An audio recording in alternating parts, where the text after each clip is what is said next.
السلام علیکم، welcome to حقیقت نامہ۔ میرا نام سید سعد شاہ ہے۔ کدال ایک طرف پھینک کر وہ ہاتھوں سے وہاں کی مٹی نکالنے لگا۔ مٹی بھر بھری تھی، اس لیے اسے زیادہ دقت نہیں ہو رہی تھی۔ تو تم بالآخر یہاں تک پہنچ ہی گئے۔ عقب میں ایک بارعب آواز گونج پڑی۔ وہ ایڑیوں کے بل مڑا تو ششدر رہ گیا۔ عقب میں سب انسپکٹر ریاض اور شوکت موجود تھے۔ شوکت بلاول کے پڑوس میں رہتا تھا۔ ریاض اس وقت سول ڈریس میں موجود تھا۔ اس نے سوچا کیا لائبہ کے قتل میں شوکت اور ریاض بھی شامل ہیں، مگر اس نے خواب میں تو ادریس اور اس کے ساتھی دیکھے تھے جن کے چہروں پر ڈھاٹے موجود تھے۔ تم لوگوں نے لائبہ کو کیوں قتل کیا؟ اس نے تمہارا کیا بگاڑا تھا؟ وہ بھرائے ہوئے لہجے میں بولا۔ ریاض نے ٹریگر پر انگلی رکھتے ہوئے کہا، بلاول تم بے وقوف ہو۔ اگر تم پولیس حراست سے بھاگ کر یہاں نہ آتے تو زندہ بچ جاتے، مگر اب نہیں۔ اب تمہیں مارنا ہماری مجبوری ہے کہ تم قتل کے اس واقعے کے گواہ بن چکے ہو، مگر مرنے سے پہلے اتنا تو بتا دو، تمہیں کیسے پتہ چلا کہ لاشیں یہاں دفن ہیں؟ لفظ لاشوں پر اس نے حیرت سے ریاض کی طرف دیکھا اور سوچا کیا یہاں لائبہ کے علاوہ کسی دوسرے کی بھی لاش موجود ہے؟ ریاض جلدی کرو، اسے بھی مار کر یہاں دفنا دیتے ہیں۔ ابھی ہمیں ادریس تک بھی پہنچنا ہے، وہ دعوت کے لیے ہمارا انتظار کر رہا ہوگا۔ شوکت نے تیزی سے کہا تو ریاض نے اثبات میں سر ہلاتے ہوئے ٹریگر پر اپنی انگلی کا دباؤ بڑھا دیا۔ بلاول کو اپنی موت کا یقین ہو چلا تھا۔ وہ شفاق قاتل بھلا اسے یہاں سے کیوں جانے دیتے؟ اسی وقت عقب سے دھپ کی آواز گونجی۔ بلاول کی آنکھیں حیرت سے پھیل گئیں۔ یہ ASI جمیل اور 3 پولیس اہلکار تھے جو دیوار پھلانگ کر اندر داخل ہوئے تھے۔ ریاض نے بجلی کی سی سرحد سے مڑ کر گولی چلا دی جو جمیل کا دایاں بازو چھیدتی ہوئی گزر گئی۔ جمیل کے ساتھی اہلکاروں نے ٹریگر دبا دیا۔ ان کی رائفلوں سے نکلی گولیوں سے ریاض کا جسم چھلنی ہو گیا۔ شوکت نے دونوں ہاتھ سر سے بلند کر دیے۔ ویسے بھی ریاض کی موت سے اس کے حوصلے پست ہو چکے تھے۔ ان دونوں نے میری لائبہ کو قتل کر کے یہاں دفنا دیا ہے۔ بلاول بچوں کی طرح پھوٹ پھوٹ کر رونے لگا۔ جمیل نے اسے تسلی دی اور سب انسپکٹر ریاض کی لاش کا معائنہ کرنے لگا۔ وہ بلاول کو گرفتار کرنے لودھی ہاؤس میں داخل ہوئے تھے۔ یہاں ریاض اور شوکت کو دیکھ کر انہیں حیرت ہوئی۔ بلاول گن پوائنٹ پر تھا، جبکہ کچھ فاصلے پر گڑھا کھدا ہوا تھا جس میں کسی عورت کی لاش کا کچھ حصہ دکھائی دے رہا تھا۔ وہ اندر آتے ہی سمجھ چکے تھے کہ معاملہ گڑبڑ ہے۔ بلاول کی جان خطرے میں تھی۔ سب انسپکٹر ریاض، جو کہ اس وقت سول ڈریس میں ملبوس تھا، بلاول کی جان کے در پہ تھا۔ ریاض ان کی نظروں میں مشکوک ہو چکا تھا، مگر کچھ بھی تھا، ان کا سینئر آفیسر تھا۔ ان کا ارادہ ریاض پر گولی چلانے کا ہرگز نہ تھا، مگر جب ریاض نے مڑ کر جمیل جر کو گولی چلائی تو اس کے ساتھی اہلکار کو مجبوراً فائرنگ کرنا پڑا۔ جمیل نے موبائل فون سے کال کر کے ایمبولنس کو طلب کرنے کے ساتھ ساتھ افسران بالا کو واقعے کی رپورٹ دی کہ معاملہ سنگین ہو چکا تھا۔ اس کے ہاتھوں پولیس آفیسر ہلاک ہو چکا تھا۔ پھر اس نے پولیس اہلکاروں کو حکم دیا، احتیاط سے کھدائی کر کے لاش کو باہر نکالو۔ صدمے اور دکھ سے بلاول کی حالت غیر ہو رہی تھی۔ اسے دیکھ کر ایسا لگ رہا تھا کہ جیسے ابھی اس کا دم نکل جائے گا۔ اس کی حالت کا اندازہ ہوتے ہی جمیل نے ایک کانسٹیبل کو اشارہ کیا کہ فی الحال بلاول کو یہاں سے لے جائے۔ اسے ڈر تھا کہ کہیں لائبہ کی لاش دیکھتے ہی بلاول کا دم نہ نکل جائے۔ سپاہی بلاول کو لودھی ہاؤس سے باہر لے گیا اور وہاں موجود پولیس موبائل کی فرنٹ سیٹ پر بٹھا کر خود بھی اس کے ساتھ بیٹھ گیا۔ سپاہیوں کی کھدائی کے دوران جمیل شوکت سے بہت کچھ اگلوا چکا تھا۔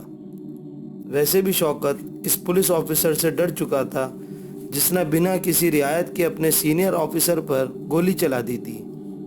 لاش برآمد کر لی گئی۔ یہی نہیں بلکہ لان سے کھدائی کے دوران 3 لاشیں مزید ملی، یہ بھی لڑکیوں کی لاشیں تھیں۔ اعلیٰ افسران پولیس کی بھاری نفری کے ساتھ پہنچ چکے تھے، ایمبولنس بھی آ چکی تھی، لاشوں کو پوسٹ مارٹم کے لیے بھجوا دیا گیا۔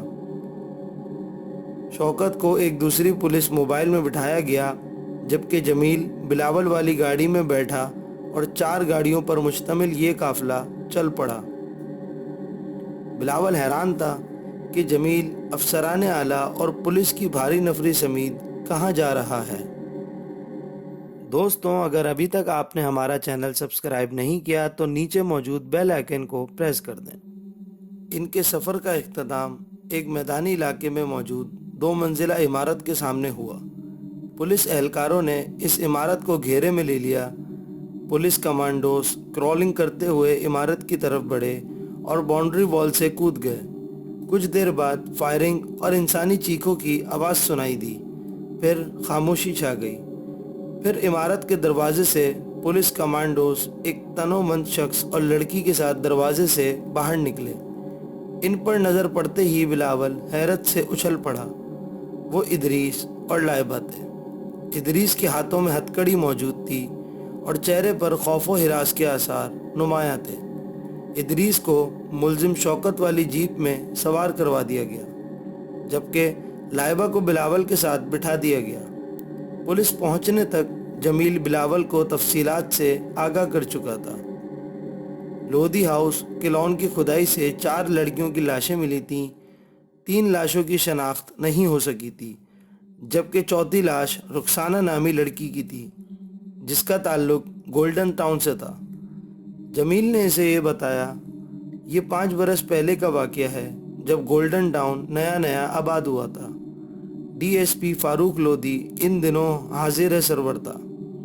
اس نے اس ٹاؤن میں پلاٹ خرید کر گھر تو تعمیر کروا دیا، مگر رہائش اختیار کرنے کی نوبت ہی نہ آئی، اور وہ ایک روز دل کا دورہ پڑنے سے چل بسا۔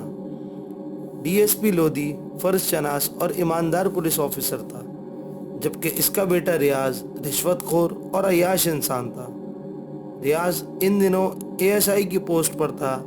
لودھی کے مرنے کے بعد اسے کھلی چھٹی مل گئی۔ پہلے جو وہ باپ کے ڈر سے چھپ کر واردات کرتا تھا، اب بے دڑک کھلے عام رشوت لینے لگا۔ شوکت، ادریس، اکمل اور ریاض گہرے دوست تھے۔ لودھی صاحب کے مرنے کے بعد ریاض نے وہاں رہائش کا ارادہ ترک کر دیا اور لودھی ہاؤس کو اپنی عشرت گاہ بنا لیا۔ چاروں دوست اکثر وہاں عیاشی کی گشت سے جاتے تھے۔ کبھی کوئی کال گرل ہائر کرتے تو کبھی کبھار کوئی بے بس مظلوم لڑکی ان کے ہتھے چڑھ جاتی، جسے ریاض وردی کا رعب دکھا کر بے آبرو کر دیا کرتا تھا۔ ریاض جنسی لحاظ سے ایب نارمل تھا، اکثر نشاط انگیز لمحات میں بے قابو ہو کر جانور بن جاتا تھا۔ اس کی جنسی درندگی کی بھیٹ نہ جانے کتنی لڑکیاں چڑھ کر زندگی سے ہاتھ دھو بیٹھی تھیں۔ وہ کبھی کبھار پیلے پلانے کی گرج سے بھی لودھی ہاؤس آ جاتے تھے۔ ریاض کے جاننے والوں، حتیٰ کہ اس کے ساتھی پولیس افسران کو بھی ریاض کی اس طرب گاہ کے بارے میں معلوم نہ تھا۔ 5 برس پہلے 20 دسمبر کی شب ریاض پولیس اسٹیشن سے گھر جانے کے لیے نکلا ہی تھا کہ اسے اپنے تینوں دوست مل گئے۔ شوکت کے ہاتھوں میں شیمپین کی بوتل تھی۔ شراب کی یہ قسم ریاض کو بہت پسند تھی۔ اس کے دوست اس کی اس بات سے بخوبی واقف تھے۔ ریاض، ہماری طرف سے آج تمہاری خصوصی دعوت ہے، شوکت نے چہکتے ہوئے کہا تو وہ ہنسنے لگا۔ چاروں نے نصف سے زائد بوتل ریاض کی جیپ میں پیتے رہے اور سڑکوں پر مٹر گشت کرتے رہے۔ سمندر کی طرف جانے والی سڑک پر وہ رات 10 بجے کے قریب گزرے تو انہیں ایک میران دکھائی دی، جس میں ایک جوڑا باتیں کرنے میں مصروف تھا۔ ریاض کی نظر ان پر پڑی تو اس نے جیپ روک دی۔ اوئے، کون ہو تم؟ اور رات کے اس پہر گاڑی میں کیا باتیں کر رہے ہو؟ ریاض گاڑی سے اترتے ہی ان پر گرجنے برسنے لگا۔ اس نے ہولسٹر میں اڑسا پسٹل نکال کر ان پر تان لیا تو ایک رات کا پہر اور پھر ریاض پولیس وردی میں ملبوس تھا اور ان پر پسٹل بھی تان چکا تھا۔ لڑکی ڈر اور خوف سے بے ہوش ہونے کے قریب تھی۔ لڑکا البتہ حوصلہ مند ثابت ہوا۔ سر، ہم کوئی دہشت گرد نہیں جو آپ ہم پر اس طرح پسٹل تانے کھڑے ہیں، وہ استہزائیہ لہجے میں بولا۔ تو ریاض بھڑک اٹھا۔ زیادہ بکواس مت کرو اور سیدھی طرح بتاؤ کہ تم کون ہو۔ لڑکے کو اس کے انداز مخاطب سے غصہ آیا، مگر وہ بڑے تحمل سے بولا، سر ہم دونوں میاں بیوی ہیں، سیر و تفریح کی غرض سے آئے تھے۔ اچھا؟ ریاض نے لفظ اچھا کو کھینچ کر ادا کیا۔ نکاح نامہ دکھاؤ۔ اتفاق سے نکاح نامہ لڑکی کے پرس میں تھا، جو اس نے ریاض کو تھما دیا۔ لڑکے کا نام جواد جبکہ لڑکی کا نام رخسانہ تھا۔ دونوں کی شادی کو صرف 10-12 روز ہی گزرے تھے۔ او تو گویا تم یہاں ہنی مون منا رہے تھے۔ چل نکال، کتنے پیسے ہیں جیب میں؟ ریاض نے خباثت سے ہنستے ہوئے کہا تو جواد کا پارا چڑھ گیا۔ کیا بکواس کر رہے ہو تم؟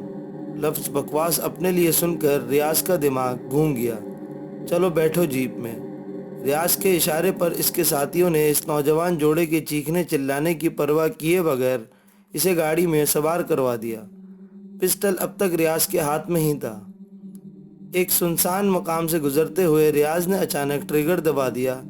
گولی جواد کے سر میں اتر گئی۔ رخسانہ شوہر کو مرتے دیکھ کر چیخی تو ریاض نے اس کی کنپٹی پر گھونسا رسید کر دیا۔ وہ لہرا کر پیچھے کی طرف گری اور بے ہوش ہو گئی۔